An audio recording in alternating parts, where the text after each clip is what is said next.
अलाए केतिरा आया आहिनि? साईं 1100 थिया आहिनि बाबा। हे 1100? जी साईं। हे डांद कुठा वे हेॾो हेड़ो ज़ुल्म। साईं मां त पैसो ई न आहे न बाबा हिन महिल। पैसे कोन्हे पैसो, हे पैसो न आहे। अञा फसल लथा ई न आहिनि न साईं। वञो ॾे वञ ॾिसी था पहिरियों केरु अचे थो? आयो ई साईं हो हिकु आयो आहे 50 माण्हू 5 वठी विया छोकिरो। आजा कंदड़ ई कोन्हनि आया हालत या आजा कंदड़ ॼणो साईं वठी आया हो ॾिसो न हिकु माण्हू जा 50 साणा साईं माण्हू।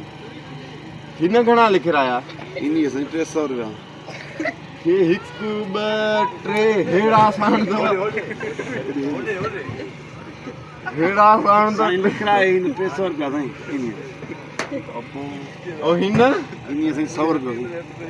हे हिकु ॿ टे बाहि लॻो भाई छा आहे साड़े हो हाणे जेके लिखरायूं असां त लिखिया आहिनि साईं। हुन जो भर हिकिड़े लिखराया 50 लिखराया पाण त आई आया आहियो तॾहिं असां आया आहियूं साईं जेको भर में आहे साईं तव्हां बि ईअं ई आया हुआ साईं 12 इन साईं 10 लिखराया आहिनि 10 ईअं त एॾो खाधो आहे जो ॾके थो ब्लड प्रेशर आहे थी वियो चार वठी आया आहियूं त बि घोट पायो आहे साईं। तबियत हा साईं वो अचे थो अचे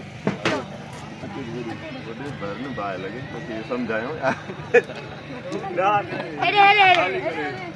अॻ में लिखल कहे थी आया हुआ 100 लिखाई हेॾनि खां खाईंदे हेतिरा माण्हू छो थिया हाणे सही आहे न साईं 1000 रुपया पुराने टियों दफ़ो थो छो करतो रहियां